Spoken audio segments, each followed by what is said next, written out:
Итак, получилось как-то так.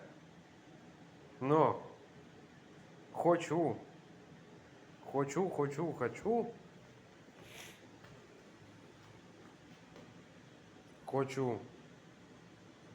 хочу торцовку. Оно как бы ровно, но как бы где-то если присмотреться, то будет не совсем ровно.